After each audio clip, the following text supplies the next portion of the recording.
டெல்லியில் நடைபெற்றிருக்கக்கூடிய இந்த துயர சம்பவத்தை தொடர்ந்து நாடு முழுவதும் பலத்த பாதுகாப்பு ஏற்பாடுகள் செய்யப்பட்டு வருகின்றன. மக்கள் அதிகமாக கூடக்கூடிய இடங்களில் தீவிர கண்காணிப்பு நடவடிக்கைகளும் ஏற்படுத்தப்பட்டிருக்கிறது. இந்த சம்பவம் தொடர்பாக தீவிர விசாரணையும் மற்றொரு புறம் நடைபெற்று வருகிறது. தற்போது லோக்நாயக் மருத்துவமனையில் டெல்லி காவல் உயரதிகாரிகளோடு இணைந்து ஒன்றிய உள்துறை அமைச்சர் அங்கு அனுமதிக்கப்பட்டிருக்கக்கூடியவர்களை நலம் விசாரிக்க சென்றிருக்கிறார். டெல்லி கார் வெடிப்பு சம்பவத்தில் உயிரிழந்தவர்கள் குடும்பங்களுக்கு பிரதமர் மோடி தமது இரங்கலை தெரிவித்திருக்கிறார். காயமடைந்தவர்கள் விரைந்து நலம் பெற பிரார்த்திப்பதாக பிரதமர் மோடி தமது எக்ஸ்தல பதிவில் தெரிவித்திருக்கிறார். சம்பவத்தில் பாதிக்கப்பட்டவர்களுக்கு தேவையான உதவிகள் வழங்கப்பட்டு வருகின்றன என்றும் உள்துறை அமைச்சர் அமித் ஷா மற்றும் உயரதிகாரிகளிடம் நிலைமை குறித்து கேட்டறிந்தேன் என்றும் பிரதமர் மோடி தமது பதிவில் தெரிவித்திருக்கிறார். தேசிய பாதுகாப்பு படையின் புலனாய்வு குழு இந்த கார் வெடிப்பு நடந்த இடத்தில் விசாரணையை தீவிரப்படுத்தியிருக்கிறது.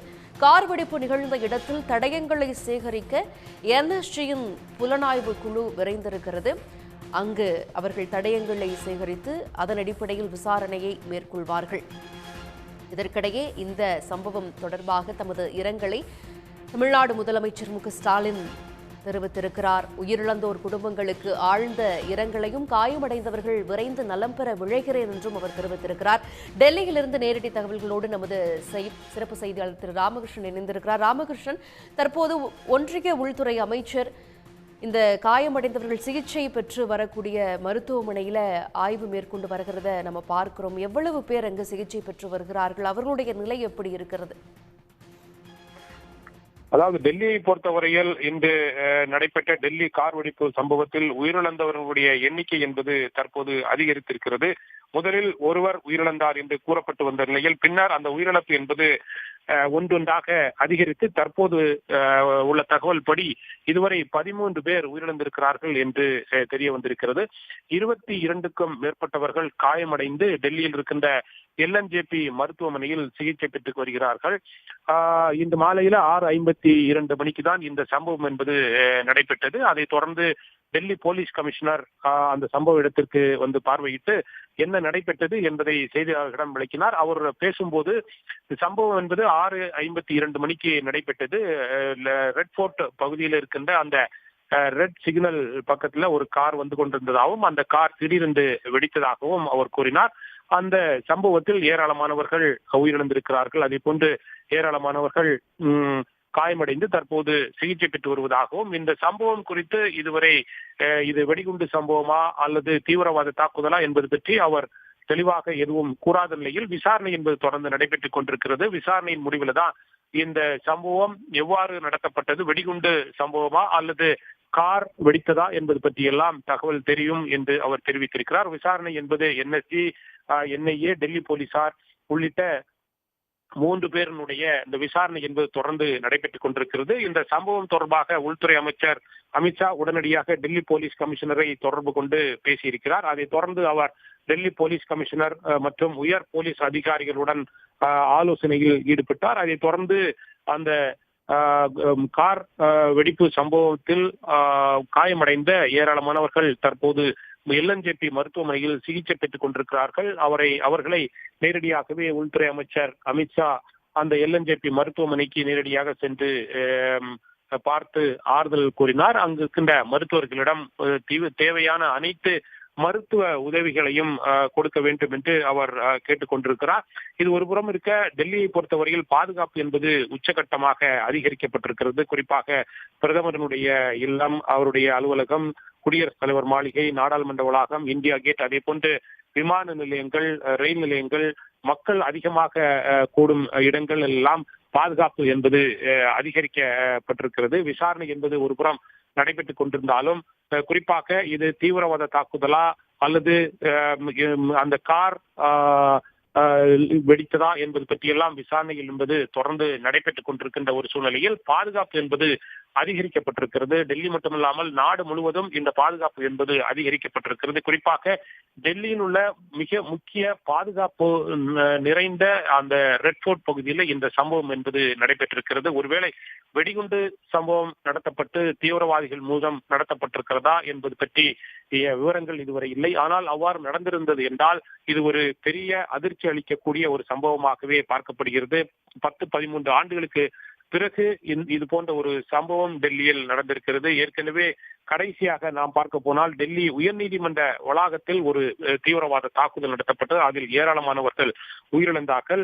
அதற்கு பிறகு டெல்லியை உலுக்கியிருக்கின்ற ஒரு பெரிய தீவிரவாத தாக்குதலாக இது இருக்கும். அவ்வாறு வெடிகுண்டு மூலம் இந்த சம்பவம் நடத்தப்பட்டிருந்தால், ஒருவேளை காரில் சிஎன்ஜியோ அல்லது எல்பிஜி சிலிண்டரோ வெடித்து இது போன்ற சம்பவம் நடத்தப்பட்டிருந்தால் அது வேறு விதமாக இது எடுத்துக் கொள்ளப்படும். ஆனால் தற்போது இந்த நிலவரங்களை வைத்து பார்க்கும்போது உள்துறை அமைச்சர் சம்பவ இடத்திற்கு வந்திருக்கிறார். அவர் உயர் போலீஸ் அதிகாரிகளிடம் ஆலோசனை நடத்தியிருக்கிறார். நாடு முழுவதும் பாதுகாப்பு என்பது அதிகரிக்கப்பட வேண்டும் என்றெல்லாம் அவர் உத்தரவுகளை பிறப்பித்திருக்கிறதை வைத்து பார்க்கும்போது ஒருவேளை இந்த சம்பவம் அசம்பாவித சம்பவமாக இருக்கலாமோ என்று யூகிக்கக்கூடிய ஒரு இதையே தான் நாம் பார்க்க முடியும். ஏனென்றால் உள்துறை அமைச்சரே தற்போது களத்தில் இறங்கி இருக்கிறதை வைத்து பார்க்கும்போது அவ்வாறு யூகிக்க ஒரு வாய்ப்புகள் இருக்கிறது.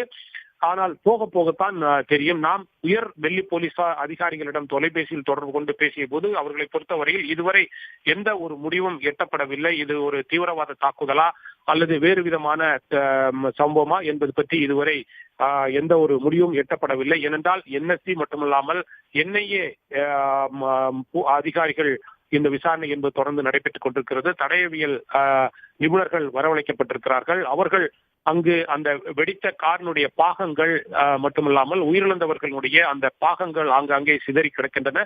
அதையெல்லாம் எடுத்து தற்போது பரிசோதனைக்காக லேபுகளுக்கு அனுப்பப்பட்டிருக்கிறது.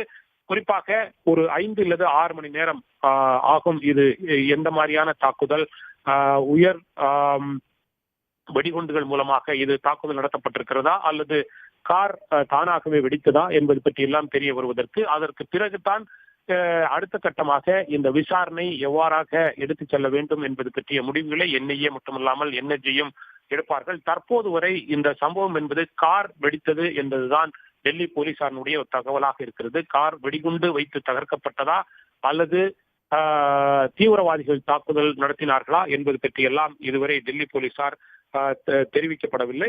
இந்த துயர சம்பவத்திற்கு நாடு முழுவதும் பல்வேறு தரப்பினரும் இரங்கல்களை தெரிவித்துக் கொண்டிருக்கிறார்கள்.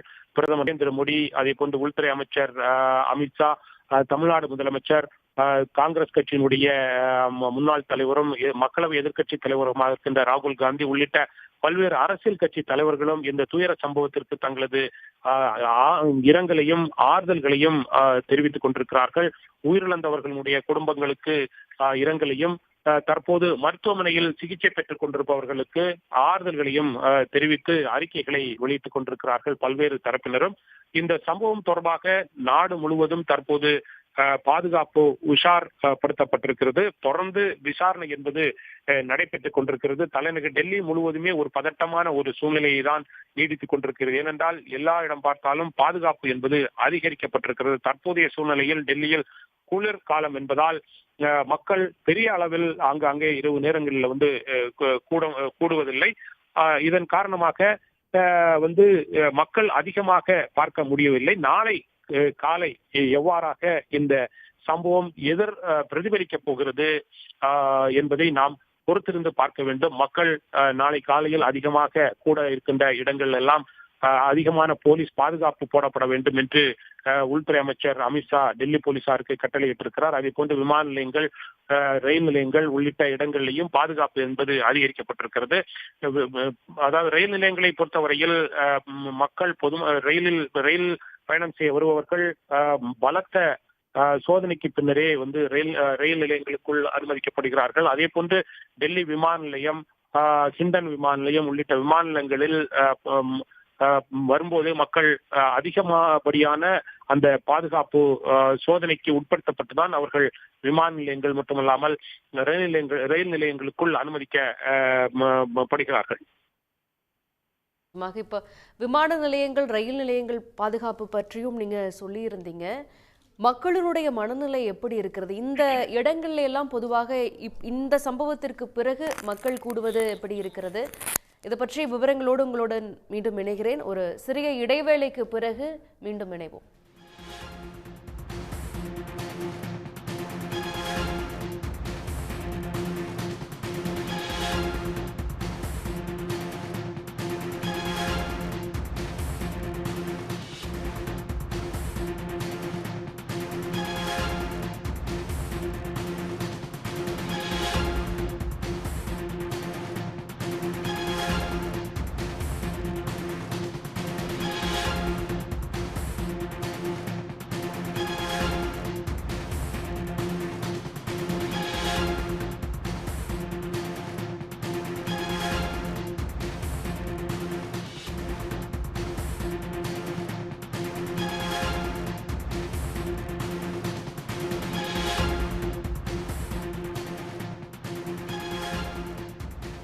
டெல்லி சம்பவம் மிகுந்த வேதனை அளிப்பதாக ஒன்றிய அமைச்சர் ராஜ்நாத் சிங் தமது வருத்தத்தை தெரிவித்திருக்கிறார்.